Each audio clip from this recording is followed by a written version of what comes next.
don't think I'll ever be in the position of winning an Oscar, but if I'm ever in the running, I'm going to insist they've got a very long walkway down to milk it for everything I can. Welcome. I'm really delighted to see you here. I'm delighted to be in the company of two very dear friends and two magnificent people, Sinead Cusack and Patrick Mason. I have worked with them both and have thoroughly enjoyed the experience of it, and I hope today you will thoroughly enjoy this not discussion, but this friendly exchange of views. I don't really know where to start with the questions because there's so much that I would like to ask Patrick and Sinead together. Both of them have had remarkable careers in film and television, for Sinead and for theatre, great careers in theatre, much lauded, much awarded for both Patrick and Siobhan. Sinead? Nerves. Fine. It's the nerves, sorry. I can cope. She can't really. But anyway, can I ask you, I have to show my own bias here, what particular type of play do you more enjoy working on? A classical play or new writing? God, do you know, in all the years nobody's ever asked me that question. I tell you what I look for. I tell you always what I look for in any job of work that I'm offered is the journey. I'm only interested in the journey. If a character doesn't have a journey, I don't want to do it. It's as simple as that. I suppose, because this doesn't reflect well on me at all, but I'll tell you anyway.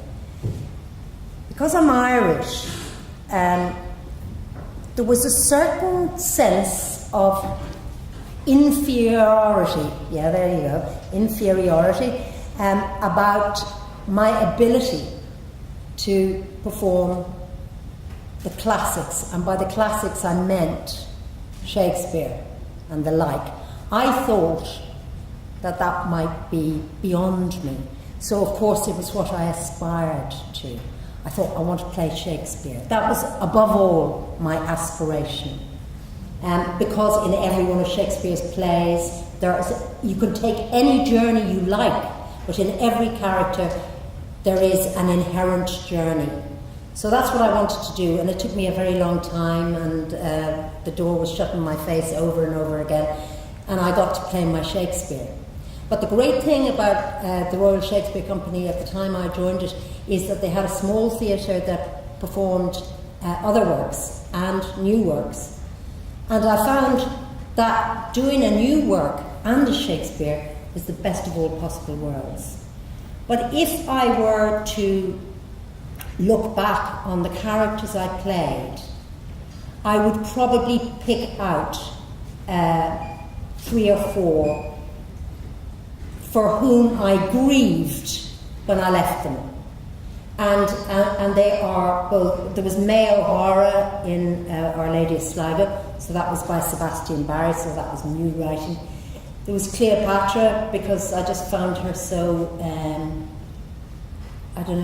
touching, actually. But it has always been for me about the journey, and I never differentiate now between new or old. I always look, new or classical, so-called. I always look for the journey, and I think that's what interests me above all else. Yeah.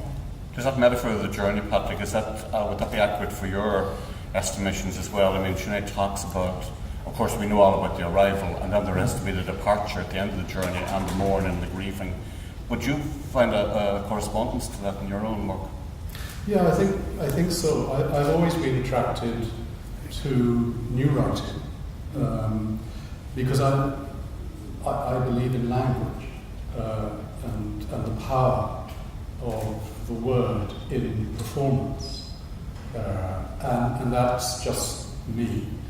So I was always drawn to working with writers, which I suppose is a little unusual for directors, because there's the sort of usual power struggle, as you know, writer-director, who's whose vision, whose voice is going to be heard.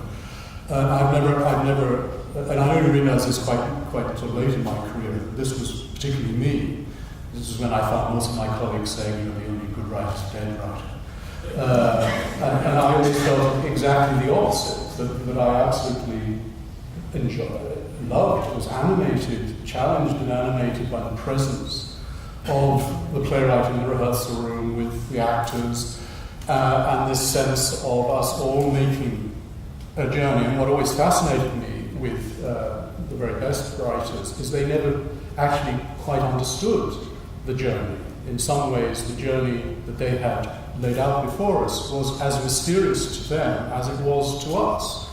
And so, to take on that metaphor, the journey was fascinating and complex and always had this central mystery to me that even the author didn't know what he got, he or she had got. That there were aspects of the journey that were occluded to the author.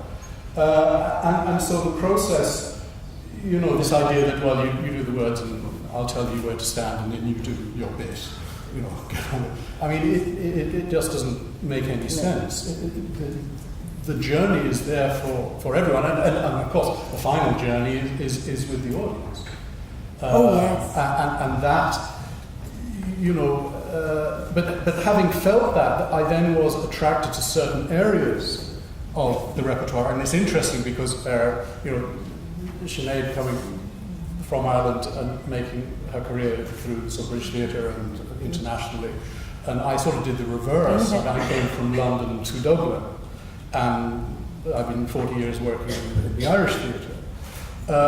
And my personal kind of interest was not in Shakespeare. In fact, I have huge problems about Shakespeare. Well, about Shakespeare production as it is at the moment. And I think Shakespeare actually is essentially an extraordinary love affair between him and the actors. But that's just my theory of it. Yeah. Because he's an actor. He is an actor playwright, and the great joy of Shakespeare is I think, for actors. But anyway, I became fascinated in what we might term the Anglo-Irish repertoire, starting with a figure like Farquhar, Goldsmith, Sheridan, Wilde, Shaw. These writers who, in a sense, straddled the two cultures. Yeah.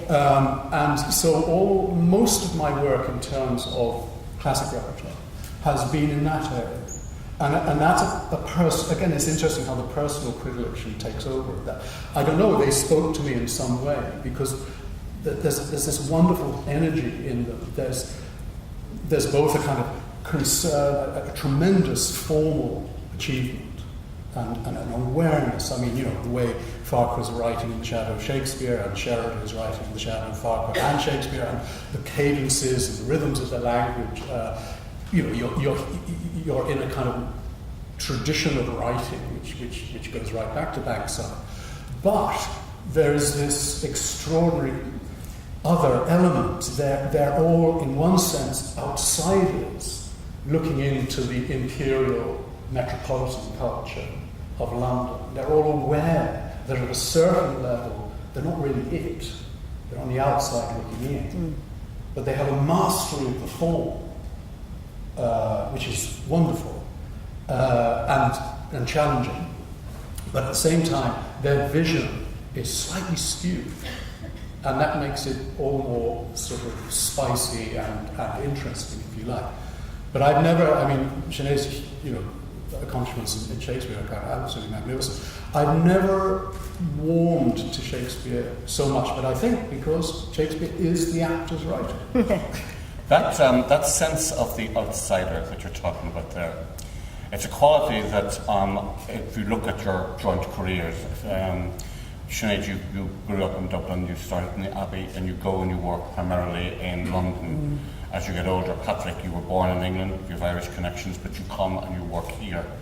And when I look at both your work, okay, I know you said that you haven't worked particularly closely together other than in the field tribute, but one quality that absolutely signals this is a Patrick Mason production, this is a Sinead Cusack performance, is that a tremendous sense of intimacy and a tremendous sense of accuracy.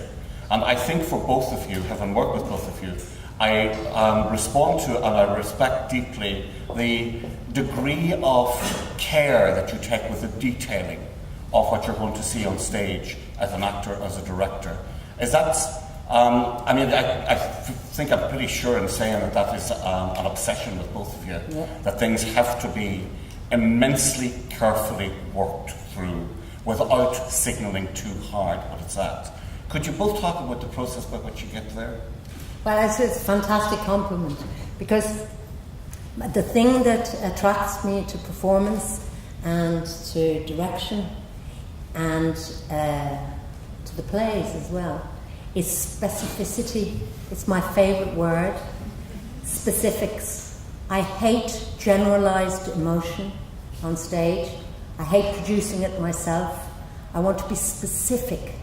Because, you know, I can be talking to you now, as I am. There are half a dozen thoughts carrying on in my head about the fact that Bob is sitting there, that somebody is photographing me, that, you know, I can see Richard, my son, I can see various people. So there are all sorts of thoughts carrying on in my head as I deliver these words that are coming out of my mouth.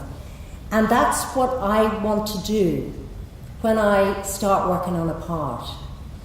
I want to find the specifics of her journey, of what is happening to her, not just in the moment, but what informs the moment. And that has to do with her history, it has to do with the weather, it has to do with her mood, it's all those things. And I know when I go to the theatre and I'm watching a play, and less so on television and film, but in the theatre, it's so transparent when that specificity is missing. There's a broad brushstroke of a colour on the canvas, and I'm not interested in that. I just love to see all the various different threads in the tapestry, and that's what I do in the rehearsal period, and that's what I do in research. And my research takes very odd forms. I mean, really odd. Like when I do a Shakespeare part, I find a discipline, a physical discipline that suits the character.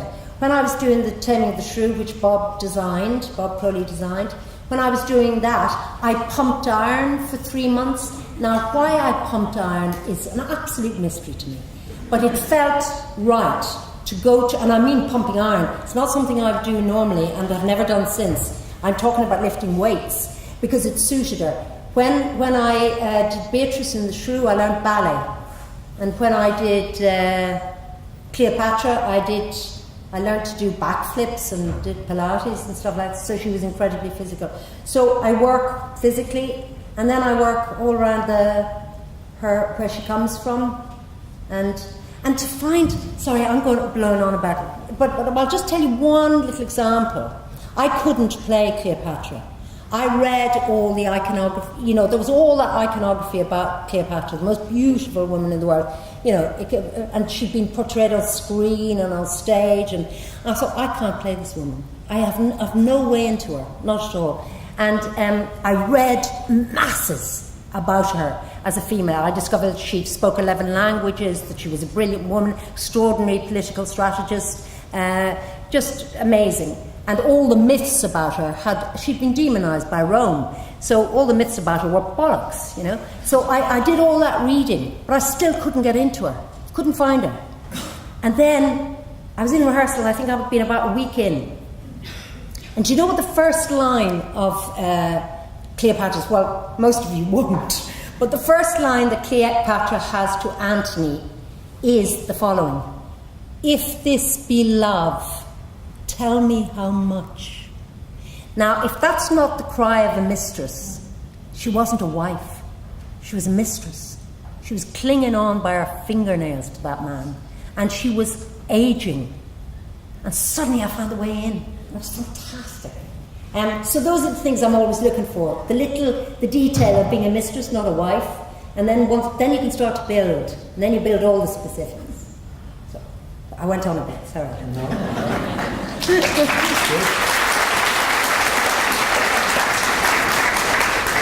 It runs in the family because Hugh Leonard had a wonderful story about seeing Cyril playing in Juno, playing the Covey.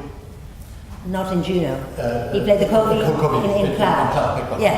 And Covey comes back, this will be in the 30s, and he gets out of his work clothes, out of his overalls, and he changes clothes. And as he did so, he took his little packet of cigarettes out of the overalls and put them in his jacket pocket. And Jack Leonard tells the story, says that was acting. It's that specific observation that makes the character exist in that instant. Just a little insight that is there, and there it is. And I absolutely agree. I mean, it's the same approach in a production. And Bob earlier were talking, his eye, the selection of a chair, which may take months to find the right chair, which is all, of course, unknown to you as an audience, and so it should be. In one sense, you shouldn't even notice, because that chair is so natural, that chair is so inevitable, that in one level you don't even question that it's sitting there on stage. But at another level, subliminal level, that chair is giving you all the information you need about where the world of this play is, what's happening in this play. It's all about this kind of breaking things down to these tiny details. And that's why it is such painstaking work. But it's also true in terms of texts. It's very often a line, a phrase, a single word, a beat, a silence, a hesitation that is absolutely critical to the meaning of a scene, to the impact of a scene. And if you say, oh, well, I know, she's angry. So exactly. Let's play the anger. That's the generalization. Everything goes out the window. There's no rhythm. It can be quite bracing. It can be quite exciting. One of the ways you know when a production is in trouble is when you become aware that the director has told the actors to cut all the pauses. There's not a moment of silence. Then you know you're in trouble because one of the things that is so telling, one of the weapons that a playwright has, with lots of words and rhythm and music, of course, is silence. And silences, moments of stillness, even tiny hesitations are absolutely, packed with significance. Yeah. And I think one of the things that can happen in rehearsal, is you've got to, in 6 weeks' time, or whatever it is, produce a production, a performance. So there's this pressure to kind of push through and get it up and make it work. And actually, I don't know about you, but there's a sort of, in initial weeks of rehearsal, there's this sort of counterintuitive thing where everything has to be slowed down. Everything has to be broken down. Everything has to be stopped. And your own sort of natural propensity to, let's just do it, let's get it on, is actually you have to roll back on that, say, no, just stop, wait, what, who, where, why, I just want to tell you one little story, sort of instance. I didn't want to interrupt you, but I'm afraid that Bob might go. Because Bob Crowley's here, but I know he has to go, I just want to tell you one little instance of what happens in the rehearsal process with the deconstruction of the play. It has to be really... but Bob, as a designer, in the days when we worked together at the Royal Shakespeare Company, he knows the story inside out. He's heard it 100 times. But when he was designing at the Royal Shakespeare Company, and I was playing, and we were doing The Taming of the Shrew, and because you have to get a huge set made, extravagant costumes made in the space of the 6 weeks that Patrick's talking about, the designer is forced to present his design and his costumes really on day one of rehearsal. So that's 6 weeks before you go into rehearsal. So Bob produced the most magnificent set, as always he does, but he also produced the most beautiful costumes for Caterina that you can imagine. They were a cross between Zandra Rhodes and sort of Elizabethan. Everything was silk and beaded and stunningly beautiful. And we were all in awe just looking at these stunning costumes. Then we went into rehearsal, and we did exactly what Patrick's talking about. We went back to basics. And what I discovered about Kate was that she would never, in a million years, wear the clothes that her father had bought for her in order to sell her to the highest bidder. And I didn't make this discovery until 5 weeks into rehearsal, by which time Bob's exquisite creations had been created. So I had to go to Bob Crowley and I had to say, I'm terribly sorry, but in the rehearsal period, I've discovered that I can't wear your clothes. Now, I can't tell you how traumatizing that would be for a designer. I mean, it's just dreadful. He said, but Sinead, we have the first dress rehearsal in 2 days' time. And I said, yeah, I know. And he said, well, what are we going to do? I said, I don't know, Bob, I don't know. And he said, you must be able to find, there must be a solution. And I said, well, the only one I can think of is to desecrate them. And he said, what do you mean desecrate?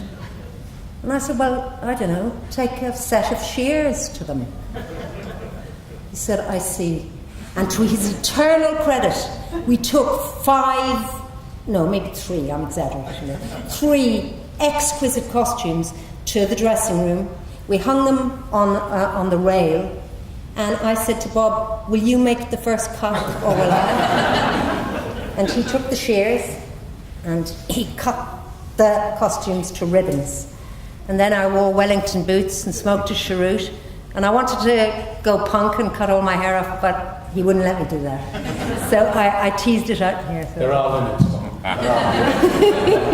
That kind of leads me to the next question. And Bob always carries a pair of shears just in case he runs into the dark. It's to do with your backgrounds, actually, and they couldn't really be more radically different. You come from, your mother and father, actors, sisters, actors. Patrick, you come from a non-acting family. But what I noticed, but I know your sisters and I knew your father, that one thing that the Cusacks do share, of course, there's a fierce loyalty, but my God, are they fiercely independent of each other. Yeah. They are seriously independent of each other, as that story proves. You will be indomitable in putting your point of view.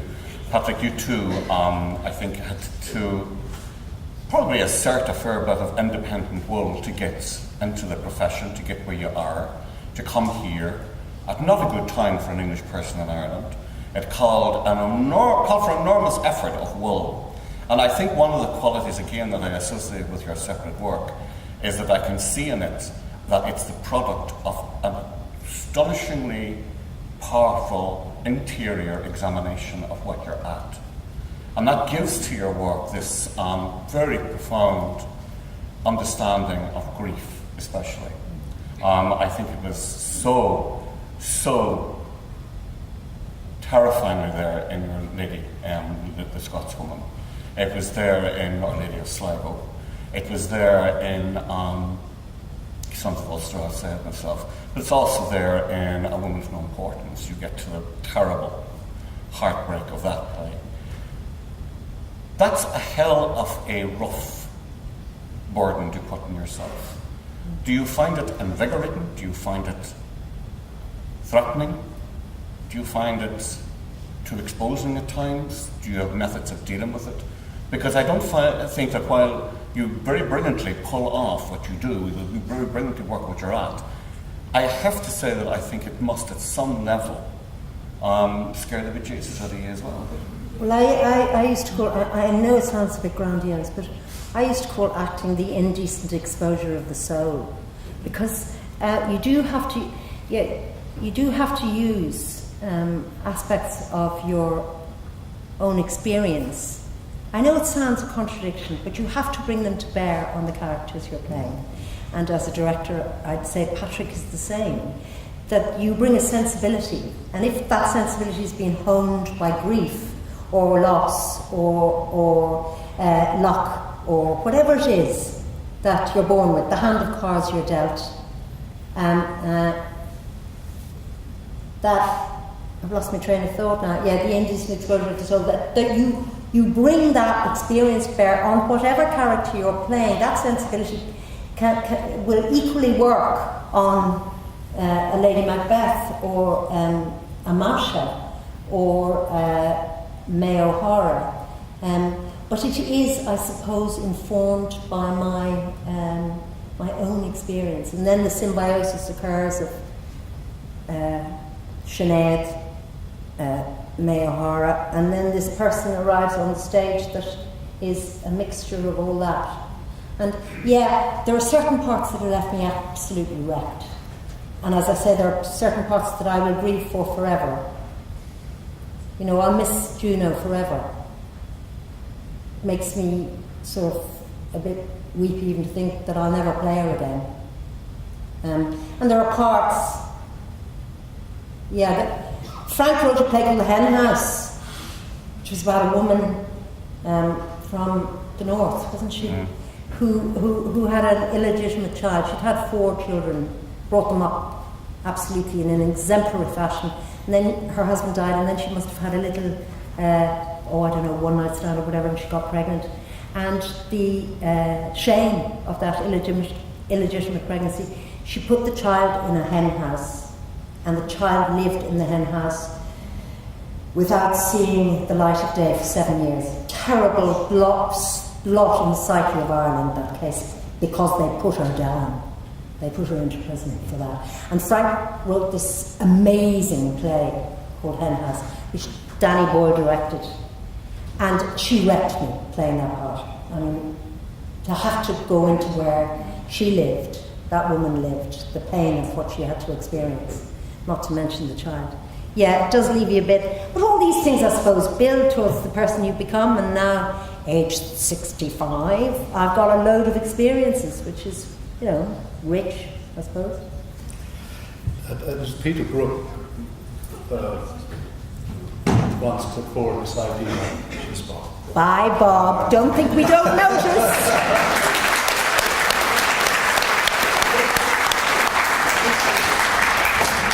Peter Brook was at a round table discussion, and someone was launching this idea that basically, for men anyway, they were deeply influenced by what their father did, and if you knew what your father did, you would know who you were and why you were doing it, what you were doing. And they went round the table and came to Peter Brook and said, "Oh, Peter Brook, this great theatre director, and your father?" And he said, "Well, my father made laxatives." It's true, Brooks powders were very successful, purgative.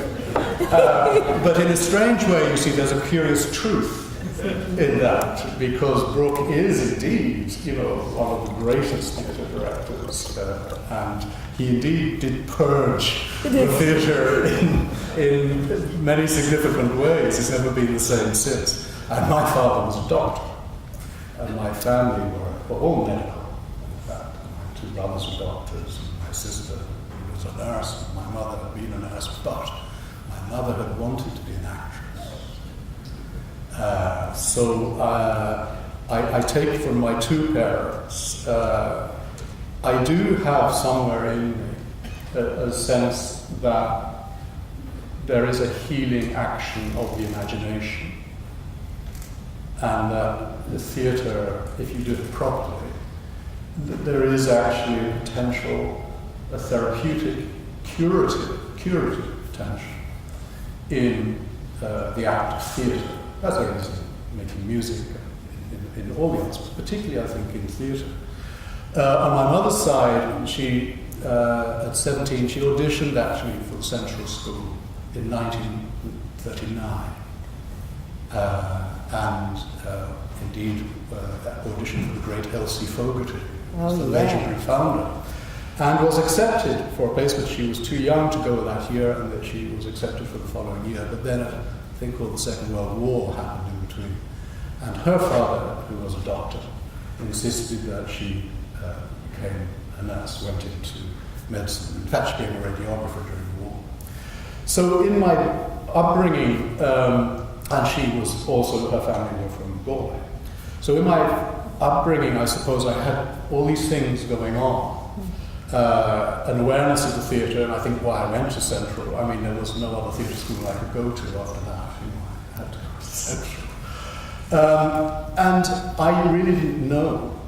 I auditioned for the acting course and failed, and they called me aside after and said, "Well, we actually do have a course in teaching drama, and we think it would be very suitable. So I said, fine, it's grand, that's grand. And when I think how innocent, then we usually are at that age. And that sort of started the whole thing. So a lot of what you say, I mean, it's very flattering to be, Frank, to be told about courage and all that. A lot of it was naivety. A lot of it is instinct. And yes, in my more mature years, yes. I mean, I'm aware of all these things. But I think the other formative thing for me was being gay.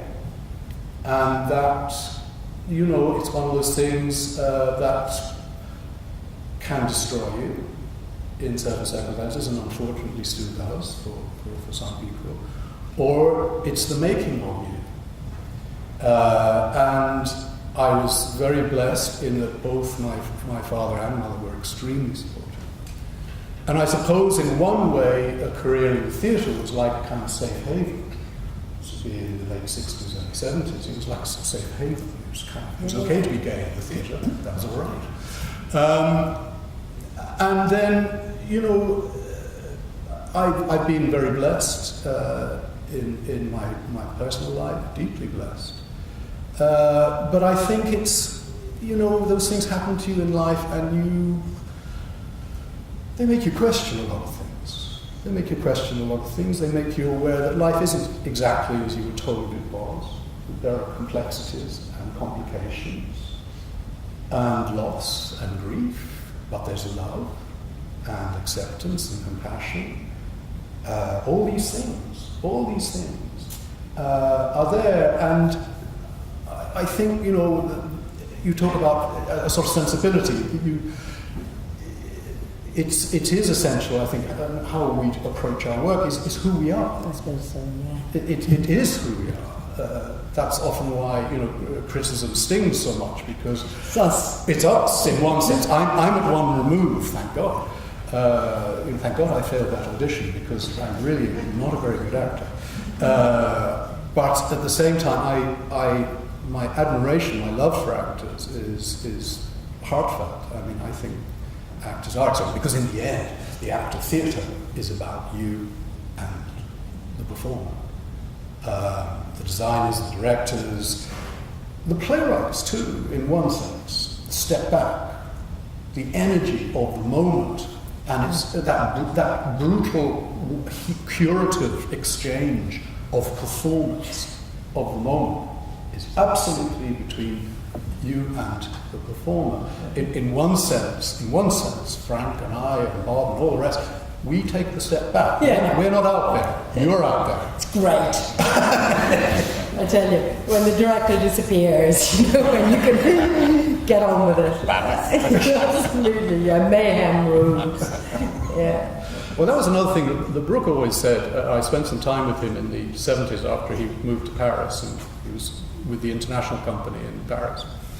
And he said, it's not a matter, we're talking about rehearsal, he says, it's not a matter of telling actors what to do, it's more a matter of telling them what not to do.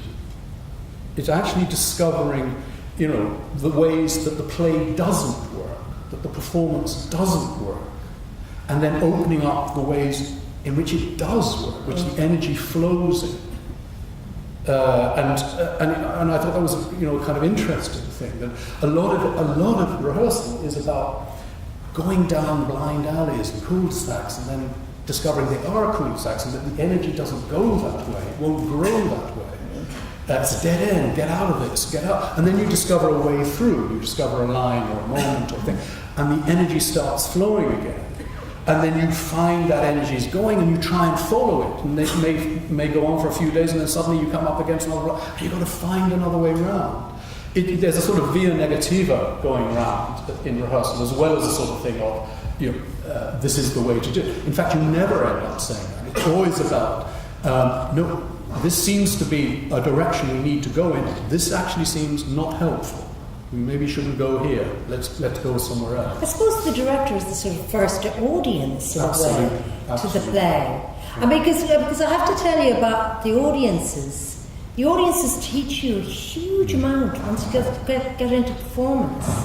You learn a lot. You don't pander to them because, you know, if you get a laugh, that's fine, but you must never search for the laugh. You mustn't demand the laugh of an audience. But an audience, the energy of an audience is the final piece in the jigsaw. There's the playwright, the designer, the director, the actors, and then the final piece of the jigsaw is used, the audience, and that energy is what creates the night, you know, the event, the experience, whatever it is. And you can it's palpable. When you walk out on stage, you won't believe this, but it's true. Within 5 minutes, you can tell exactly the nature of the audience. Now, that's a mystery to me. I don't understand it, but I know it's true that within minutes of walking on the stage and uttering your first lines, you know the quality of the audience you've got, that they're going to be supportive, that they're going to be responsive, that they're going to be catatonic, that they're going to be, combative, whatever. You can tell within minutes. But it is a huge part of the experience, is what the audience teaches you. And that must be true of the director as well. I mean, you in preview, because we used to have previews. Oh, they're wonderful. But we now have a period where the play is performed, if you're lucky, maybe as many as 7 or 8 times before you have, you know, the barbarians in. I mean, the critics, you know, the ones who do the hatchet jobs. But before you have them in, you have 8 or so performances, and it's during that time that you as a director, we as actors, learn an immense amount.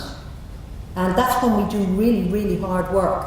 And it's not the sort of forensic examination we were talking about earlier. It's about an understanding of what is working. Yeah. And it also, from a director's point of view, it's a kind of calibration of the whole production. Because at that stage, you have this overall responsibility for design, lighting, sound, music, performances, everything. And you are, I mean, the preview period is one of the greatest inventions ever, because you are actually fine-tuning the whole production.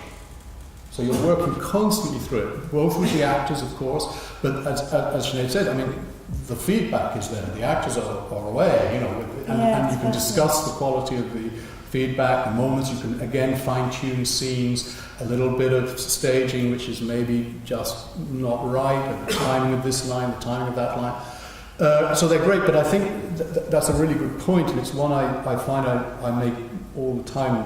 My work here, I do some mentoring on the MA theatre directing course here, and I find that I tell the students more and more, you are the first audience.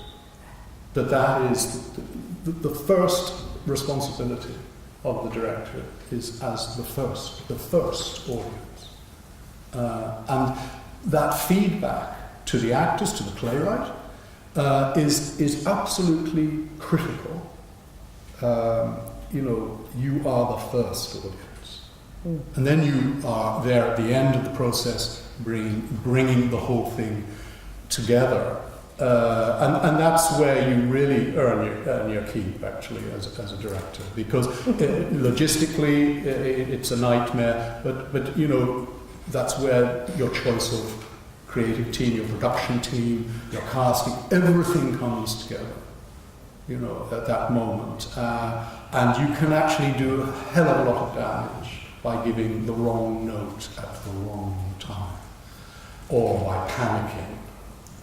Patrick, you would never do that. Never. I have loads of questions to ask you, but I'm sure some of the audience would like to ask Patrick and Sinead some of the questions. You told us how you react to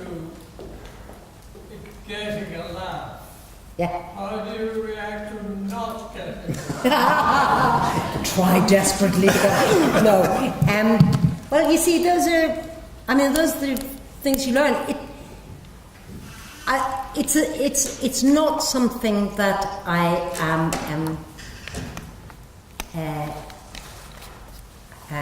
culpable of, is that the right word, Frank? Could be.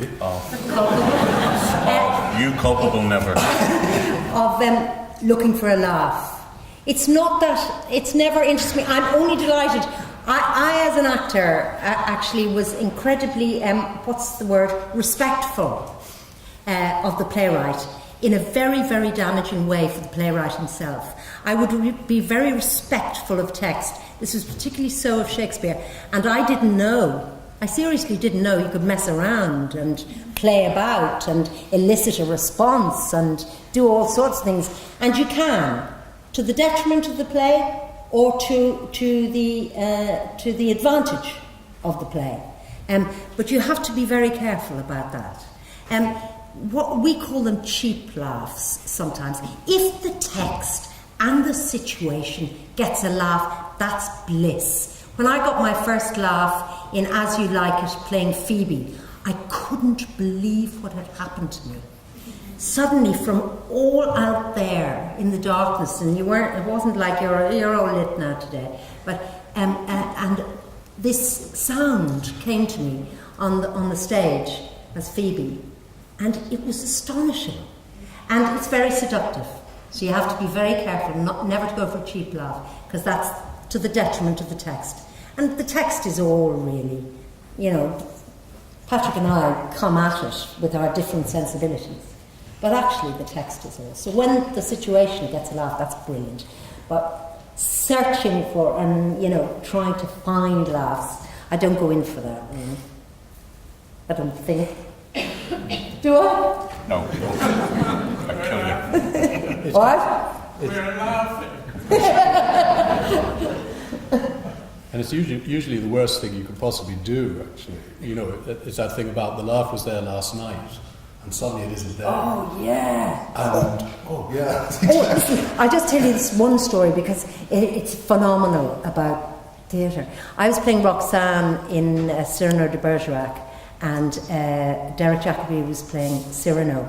And I'd taken over from the original Roxanne, because I have to tell you, she wasn't very good. So she was airbrushed out of history, and then I was brought in, and I thought I'd do a good job. But there was one famous line in Cyrano de Bergerac when Roxanne comes onto the battlefield, and there are all the soldiers, starving, battle-weary, battle-torn, exhausted. And she arrives with the pastry cook with lots of presents for the soldiers. And she's decked out in all her glad rags, and she has a big hat.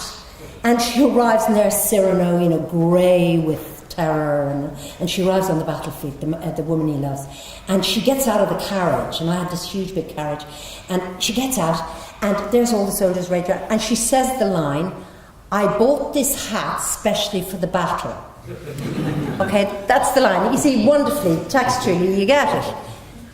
It's a famous line, and it's always got a laugh. Well, I came on, I did it.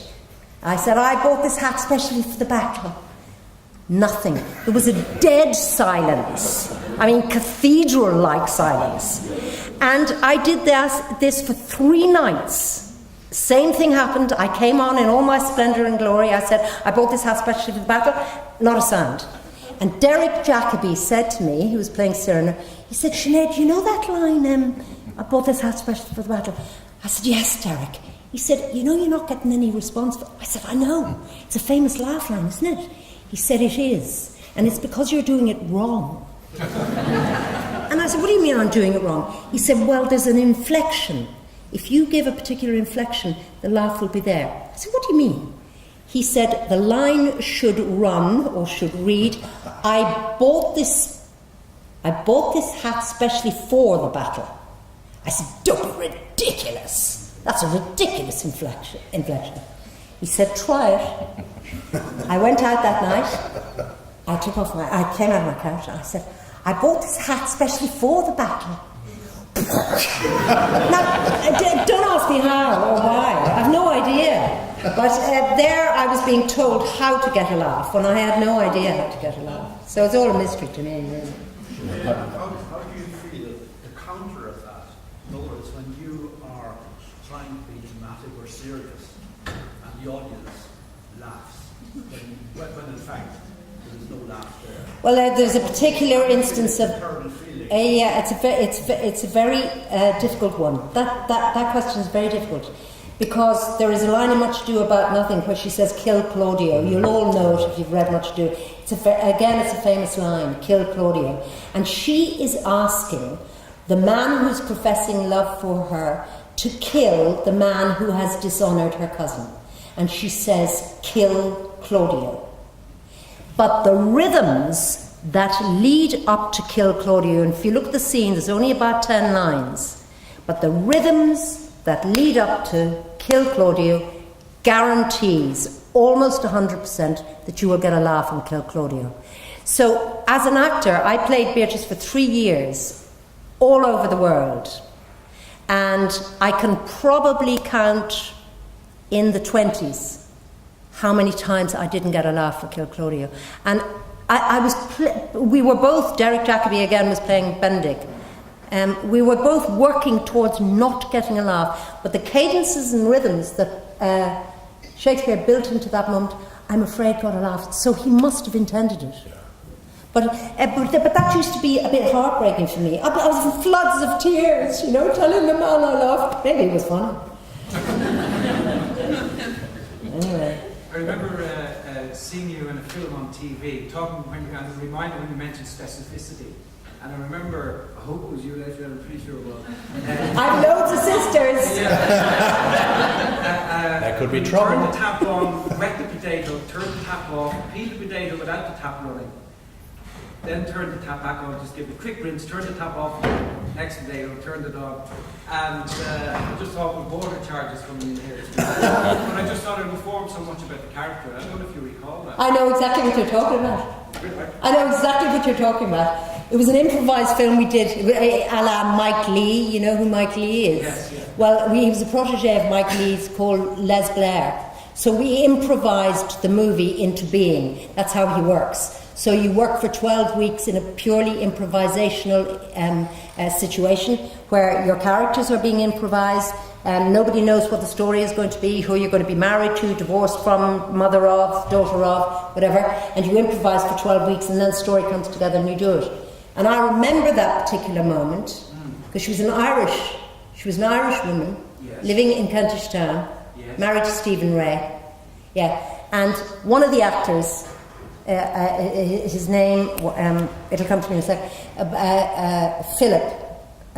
Phil Davis, I think it was. Yeah. He said to me, "Sinead, you're peeling the potato in the wrong way." I said, "No, I'm not." He said, "You are. You're wasting." He said, "I'll show you how to do it." And he showed me about, and I thought, God, he's right, actually. I've been doing it the wrong way forever. You peel the potato like that, and you turn on the water with the rinse. So, yeah, I remember that moment. Because it said so much about the person. It did. She was a bit anal. But I'm quite interested in this. About many years ago, I did a production of one of my favourite plays, actually, which is The Rivals, the Sheridan play. This was in London, in the Greenwich Theatre. And there was a very old, very distinguished West End actor called Anthony Price, if you remember him. Very distinguished. And he was playing Sir Anthony Abson. And it was maybe only the second or third production I'd done. So it was a big deal for me. He, of course, had been in Rivals playing Jack Absolute, so he knew everything. He was great. But I thought, a little bit of, we could do a bit of work on character psychology and quiz. So the first few days of rehearsal, we discussed character, backstories, background, all this sort of thing. And Anthony sort of sat there, saying nothing. And I became aware after about 3 days that Anthony hadn't said anything. And I said, "Anthony, you haven't said anything about Sir Anthony or, the relationship with his son." And he said, "I have been sitting here for 3 days." He said. And I have to say, if you want to do Ibsen, Go and do Ibsen, but leave Sheridan untreated. And I said, well, no, come on. I said, no, come on. I mean, I'm not, there surely is room for us to explore these. Okay, there are a lot of types, but there are aspects of character, there are complications, psychological complications to be explored. And he sighed, and he took up a script, and he said, no, laugh. Laugh. Laugh. Yeah. And he was right. He was right. It is a very extraordinary thing, comedy. There are rhythms. I know. There are rhythms, there are cadences. And exactly what you said, I feel like Shakespeare meant there to be that. I think maybe he did. Because the outrageousness of what she's asking him to do is so outrageous that the audience are shocked into a laugh. Yeah. And I should have just accepted it and said... Yeah, but it's the moment after the laugh which is really interesting. Yeah. It's the moment after the laugh when Benedict realises what she's been asked to do. That she's serious. Yeah. That's where the turning point comes. And it's a kind of fascinating thing, really good writing. Actually, it does have structure, rhythm, it does have a shape, and you go against it at your peril. Because you can really trip yourself up, and you disappear under the language, actually. Yeah. And in a particular kind of language, you just have to go with it. It's music, you have to go with it. But within that framework, within that, there are all kinds of little moments. You then discover lots of little moments which are yours, and where you can actually play the music. You can just actually also open up whole areas of character or whatever it is. But if you try and change the music... Well, on that great note, Patrick, I think on behalf of everybody here, you've been very generous, you and Sinead, with your enormous experience, with your kindness, and I mentioned what a brilliant understanding that you both had of grief. The last answer proves what a brilliant understanding you have of joy. Thank you both. Aww.